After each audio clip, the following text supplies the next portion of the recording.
Hello everyone, I welcome each and every one of you to learn library science with Sneha. आज हम लोग इस video में देखेंगे टाइप्स ऑफ लाइब्रेरीज कितने टाइप्स की होती हैं या हो सकती हैं पॉसिबली। ठीक है, जो बहुत कॉमन टाइप्स है वो मैं आपको यहाँ क्लियर करवा रही हूँ अभी। ठीक है, फर्स्ट है एकेडमिक लाइब्रेरी, सेकंड है public library, third special library, fourth है government library and fifth national library. चलिए इन सब के बारे में एक ब्रीफ इंट्रो देती हूँ आपको। ठीक है, ये हम लोग ऐसा कंटेंट पढ़ रहे हैं, ये CLIS का कंटेंट है। ठीक है, certificate course in library and information science पर। ये आपको बेसिक हर जगह काम देगा, ब्लिस में भी काम देगा, MLIS में, इवन आप KVS का भी अगर प्रिपेयर करते हैं तो भी आपको इन चीज़ों की जानकारी होनी चाहिए, चाहे KVS चाहे NVS चाहे कुछ का भी। लाइब्रेरी की पढ़ाई करने में शुरुआत आपको ये चीज़ें पता होनी चाहिए। चलिए, एकेडमिक लाइब्रेरी क्या होता है? वैसी लाइब्रेरी जो आपको एकेडमिक इंस्टीट्यूशंस में मिले। ठीक है, एकेडमिक इंस्टीट्यूशंस मतलब जहाँ भी हमारे एकेडमिक्स की पढ़ाई होती है, जैसे स्कूल, कॉलेज, यूनिवर्सिटी। तो इन सब को इन एकेडमिक लाइब्रेरी को हम लोग 3 पार्ट्स में डिवाइड भी कर सकते हैं: school library, college library, university library. School library में क्या होता है? स्कूल लाइब्रेरी में बेसिकली बच्चे की रीडिंग हैबिट को डेवलप कराया जाता है। स्कूल लाइब्रेरी में क्या होता है? बच्चे जो होते हैं, जो यूज़र्स होते हैं, वो होमोजीनियस ग्रुप के होते हैं, उनकी कैरेक्टरिस्टिक्स लगभग सेम होती है। अब जूनियर सेक्शन आएगा, अगर मानिए क्लास 1 2, तो सबकी एक कैरेक्टरिस्टिक्स होगी कि सबको क्या चाहिए होगा, लगभग कुछ बेसिक रीडिंग। ठीक है, कॉमन मतलब इजी सा कुछ स्टोरी होगा, या फिर थोड़ा ऊपर बढ़ेंगे जब बच्चे का इंटरेस्ट डेवलप होगा तो उनको कुछ कॉमिक्स चाहिए, मैगजीन्स चाहिए। ठीक है, अगर 9th और 10th के बच्चे हैं तो उनका ज़्यादा डिमांड क्या होगा? 10th के बच्चे का रेफरेंस बुक्स डिमांड में होगी, गाइड बुक्स होगी, क्वेश्चन बैंक्स होगा। तो लगभग सबका ग्रुप जो होता है वो होमोजीनस होता है। ठीक है, स्कूल लाइब्रेरी का बेसिक यही एक मोटो रहता है कि हम लोग बच्चे में रीडिंग हैबिट डेवलप कराना चाहते हैं। अब नेक्स्ट है कॉलेज लाइब्रेरी। कॉलेज लाइब्रेरी में क्या होता है? कॉलेज लाइब्रेरी में बच्चे सेल्फ स्टडी पे फोकस करते हैं। ठीक है, खुद से पढ़ना होता है वहाँ लाइब्रेरी में। सेल्फ स्टडी, सेल्फ लर्निंग पे फोकस किया जाता है। जैसे ग्रेजुएट और पोस्ट ग्रेजुएट स्टूडेंट्स, यहाँ पे बच्चे बहुत ज़्यादा डिपेंड करते हैं लाइब्रेरी पे। वो रेफरेंस बुक्स लेके वहाँ नोट्स बनाएंगे, क्योंकि ऑलरेडी रेफरेंस बुक्स बहुत कॉस्टली भी हो सकती है। ठीक है, और रेयर कलेक्शन भी हो सकता है, या कुछ रेफरेंस बुक्स भी हो सकती है। रेफरेंस बुक्स बहुत कॉस्टली होता है, आप हर एक बुक को नहीं परचेज कर सकते। ठीक है, लेकिन लाइब्रेरी का तो मोटो है हर एक रेयर कलेक्शन को भी रखना, रेफरेंस बुक को भी रखना। ठीक है, इवन प्रोफेशनल स्टाफ्स जो होते हैं वहाँ पे, जो प्रोफेसर्स होते हैं उनको भी काम देता है। ठीक है, नेक्स्ट है, और उसके बाद कॉलेज लाइब्रेरी में एक बेनिफिट होता है कि बच्चे वहाँ रीडिंग रूम में जा कर के एक्सटेंडेड आवर्स तक पढ़ भी सकते हैं। ठीक है, नेक्स्ट है यूनिवर्सिटी लाइब्रेरी। हमारे जो लाइब्रेरी साइंस के फादर हैं, फादर ऑफ लाइब्रेरी साइंस जिन्हें कहा जाता है, डॉक्टर SR रंगनाथन, उन्होंने यूनिवर्सिटी लाइब्रेरी को हार्ट ऑफ यूनिवर्सिटी कहा है। यूनिवर्सिटी का दिल क्यों कहा है? अब आप ये सोचिए, क्योंकि यूनिवर्सिटी एक ऐसी जगह है जहाँ रिसर्च होता है। ठीक है, डॉक्टरल पोस्ट डॉक्टरल डिग्रीज़ के लिए यूनिवर्सिटी में रिसर्च होता है। ठीक है, तो जो रिसर्च होता है उसके लिए जो हमें लिटरेचर रिव्यू करना होता है, पीरियोडिकल्स पढ़ना है, रिसर्च रिपोर्ट्स पढ़ना है, जो भी चीज़ें हैं, जर्नल्स है, सब कुछ लाइब्रेरी में अवेलेबल होती है ना। तो सोचिए, हमारा जो भविष्य बन रहा है, या जो हमारा कोई नया डेवलपमेंट होना है, आविष्कार होना है, कुछ न्यू खोज होनी है, तो उसका जो नींव रखा रहा है वो कहाँ से रखा रहा है? उसका बेसिक ग्राउंड लेवल कहाँ है? वो तो यूनिवर्सिटी का लाइब्रेरी हुआ ना। ठीक है, is it clear? I hope so clear हो। जहाँ भी आपको डाउट हो, do text me on the comment section, in the comment section. Next है पब्लिक लाइब्रेरी। पब्लिक लाइब्रेरी आपको वर्ड से समझ आ रहा होगा, जो पब्लिक के लिए खुला है। ठीक है, जहाँ पब्लिक के लिए हर एक तरीके की डॉक्यूमेंट्स होंगे, जैसे कि कोई पुरानी बुक है, रिलीजियस बुक है, न्यूज़पेपर्स है रेगुलर की, मैगज़ीन्स है हर एक डिमांड के अकॉर्डिंग। ठीक है, जैसे करंट अफेयर्स की मैगज़ीन हो गई, साइंस से रिलेटेड हो गई, कॉमिक्स हो गया, सारी चीज़ें वहाँ अवेलेबल होती हैं। ठीक है, टाइम डे टू डे। ठीक है, और यहाँ क्या होता है, कोई भी इंसान वहाँ एंटर कर सकता है विदाउट एनी स्पेशल परमिशन। अब जैसे एकेडमिक लाइब्रेरी है तो वहाँ उस एकेडमिक इंस्टीट्यूशन के जो बच्चे होंगे सिर्फ वही जा सकते हैं, लेकिन पब्लिक लाइब्रेरी में एक नॉर्मल लेमैन भी जा सकता है वहाँ बैठने के लिए, पढ़ने के लिए। आजकल लोग तो स्पेशली पढ़ने के लिए भी जाते हैं, या नॉर्मल आप सोचिए वाईफाई यूज़ करने भी चले जाते हैं, बैठ के वाईफाई यूज़ कर रहे हैं फ्री टाइम। ठीक है, तो ये क्या है, ये एक पब्लिक लाइब्रेरी एक लोकल गेटवे है टू नॉलेज। और यहाँ क्या होता है, लाइफ लॉन्ग लर्निंग हो सकता है। ये नहीं है कि आप बच्चे हैं तो आप नहीं जा सकते हैं, बड़े हैं तो नहीं जा सकते, बुजुर्ग हैं तो नहीं जा सकते, हर कोई जा सकता है।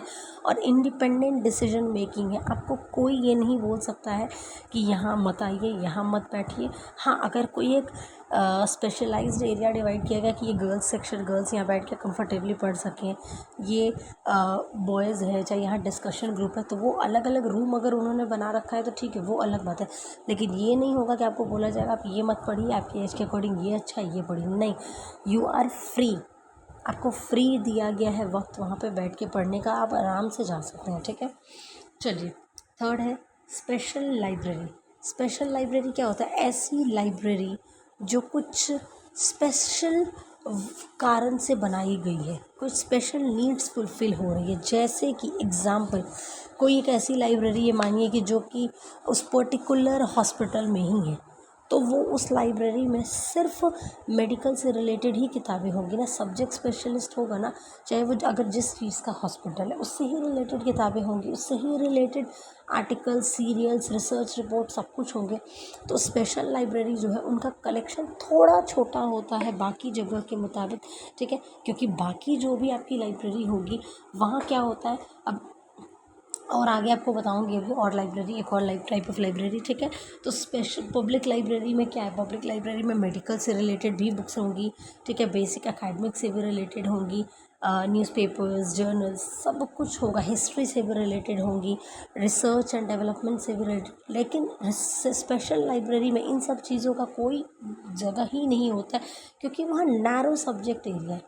ठीक है, नैरो सब्जेक्ट एरिया मतलब थोड़ा सीमित है।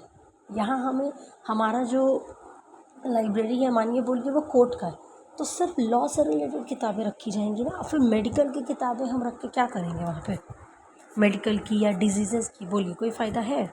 सो इसलिए आई होप सो आपको समझ आ रहा हो। ठीक है, नंबर फोर्थ है गवर्नमेंट लाइब्रेरी। गवर्नमेंट लाइब्रेरी क्या होता है, गवर्नमेंट लाइब्रेरी वैसी लाइब्रेरी है जिसकी एक रिस्पॉन्सिबिलिटी होती है कि वो सभी गवर्नमेंट पब्लिकेशंस को, ठीक है, जो भी गवर्नमेंट की मिनिस्ट्रीज़ डिपार्टमेंट्स में पब्लिश हो रहा है वो सारे पब्लिकेशंस को कलेक्ट करती है। ठीक है, गवर्नमेंट के हर कुछ को कलेक्ट करके रखना, गवर्नमेंट का जो भी पब्लिश हो रहा है, प्रिंट हो रहा है, उसको कलेक्ट करना गवर्नमेंट लाइब्रेरी की रोल काम होता है। ठीक है, जो गवर्नमेंट के अलग अलग मिनिस्ट्रीज़ को सर्व करने के लिए ही बनाया जाता है। ठीक है, नेक्स्ट है नेशनल लाइब्रेरी। नेशनल लाइब्रेरी क्या है, एक ऐसी लाइब्रेरी है जिसको कुछ स्पेशल रोल दिया गया है। ठीक है, ये आप समझिए, जिसको कुछ स्पेशल रोल दिया गया, ये हर एक कंट्री का अपना होता है। ठीक है, हर एक नेशन का अपना एक नेशनल लाइब्रेरी होता है। I request all of you जो भी इस वीडियो को देख रहे हैं, अगर आप नेशनल लाइब्रेरी जानते हैं, हमारी नेशनल लाइब्रेरी का नाम क्या है, तो please do right in the comment section. ठीक है, आप एक बार लिखेंगे, मैं भी रिप्लाई दूंगी इफ़ यू आर राइट और रॉन्ग, चाहे जो भी होगा। ठीक है, नेशनल लाइब्रेरी में को एक स्पेशल फीचर दिया गया है कि हमारे कंट्री में जो भी पब्लिकेशन होगी, जो भी पब्लिशर कुछ पब्लिश कर रहे हैं, उसकी एक कॉपी उनको नेशनल लाइब्रेरी में जमा करनी होगी। ठीक है, इतना आप समझिए, फिर आगे हम लोग जब चैप्टर वाइज पढ़ेंगे BLIs में तो इन डेप्थ इसको जानेंगे। ठीक है, चलिए आगे बढ़ते हैं। अभी हम लोग टाइप्स ऑफ लाइब्रेरी मॉडल्स, अब लाइब्रेरी किन किन तरीके का हो सकता है वो देखते हैं। ठीक है, किन मॉडल्स, कितने मॉडल्स का हो सकता है। ठीक है, लाइब्रेरी किस तरीके ऐसा हो सकता है। सबसे पहला है फिज़िकल लाइब्रेरी। ठीक है, सेकंड है electronic library, third digital library, fourth virtual library, fifth hybrid library. ठीक है, सबसे फर्स्ट है हमारा फिज़िकल लाइब्रेरी। ऐसी लाइब्रेरी जहाँ सारी चीज़ें, सारे डॉक्यूमेंट्स जो होंगे वो फिज़िकल फॉर्म में होंगे, जैसे पेपर फॉर्म में होंगे, बुक फॉर्म में होंगे, पीरियोडिकल हो, न्यूज़पेपर हो, जर्नल, सब प्रिंटेड फॉर्म में होगा। इसको हम लोग ट्रेडिशनल लाइब्रेरी भी कह सकते हैं। नेक्स्ट है इलेक्ट्रॉनिक लाइब्रेरी। ऐसी लाइब्रेरी जहाँ चीज़ें इलेक्ट्रॉनिक मोड में होंगी, डॉक्यूमेंट्स जो है वो इलेक्ट्रॉनिक मोड में होंगे, जैसे कि सीडी, डीवीडी, ठीक है, मैग्नेटिक टेप, मतलब इसको हम लोग बॉर्न डिजिटल इलेक्ट्रॉनिक रिसोर्सेज कह सकते हैं। यहाँ बॉर्न डिजिटल, जो डिजिटल ही बॉर्न हुआ है जो रिसोर्सेज, ठीक है, ठीक है। इलेक्ट्रॉनिक मीडिया, ये इलेक्ट्रॉनिक से आप समझ सकते हैं, याद रख सकते हैं न्यूमोनिक के इलेक्ट्रॉनिक मीडिया किससे रिलेटेड यहाँ सामान होगा, सब कुछ, ठीक है, सीडी, डीवीडी एंड ऑल, ठीक है। नेक्स्ट है डिजिटल लाइब्रेरी। ऐसी लाइब्रेरी जहाँ हमने रिसोर्सेज को डिजिटाइज कर दिया है, मतलब जो हमारे बुक हैं हमने उनको पीडीएफ फॉर्म में ट्रांसफ़र कर दिया है, या फिर सीडी में या डीवीडी में, मतलब डिजिटाइज्ड भी होंगे और प्लस इलेक्ट्रॉनिक भी होंगे यहाँ रिसोर्सेज, ठीक है। चलिए नेक्स्ट, इससे क्या होगा, इससे थोड़ा स्पेस तो बचेगा ना। जो बुक मोटी मोटी बुक होगी वो पीडीएफ में होगी, छोटे से पेन ड्राइव में कलेक्ट हो जाएगी ना, या सिस्टम पे भी स्टोर होकर रखा सकती है। इसका बेनिफिट क्या होता है, अगर 10 लोगों को एक रेयर बुक चाहिए तो वो 10 लोगों को हम एक एक करके, सोचिए 10 हफ्ते तक वो ट्रांसफ़र होता रहता ना, तो वो एक ही दिन में 10 लोगों को मिल जाएगा। Next is virtual library. Okay, virtual library which has no physical appearance, no existence at all, सब कुछ ऑनलाइन मिलेगा, मतलब कोई फिज़िकल काउंटर पार्ट नहीं होगा, लाइब्रेरी का कोई फिज़िकल एग्जिस्टेंस नहीं होगा, वो ऑनलाइन, ठीक है, आपको वेब बेस्ड मिलेगा। Next is hybrid library. Hybrid library में, हाइब्रिड मतलब सब कुछ का मिली जुली सरकार, ठीक है, फिज़िकल भी होंगी कुछ चीज़ें, या डिजिटल भी होंगी, इलेक्ट्रॉनिक भी होगी, मतलब पेपर भी होगा, डीवीडी सीडी भी होगा, पीडीएफ भी होगा, सब कुछ होगा। I hope so I have made you things very clear. अगर कुछ भी इशू हो तो you can comment in the comment section. Thank you very much, thank you very much for listening me, for watching my videos. If you like my videos, like the contents, please like it and subscribe the channel for getting regular updates. Goodbye everyone.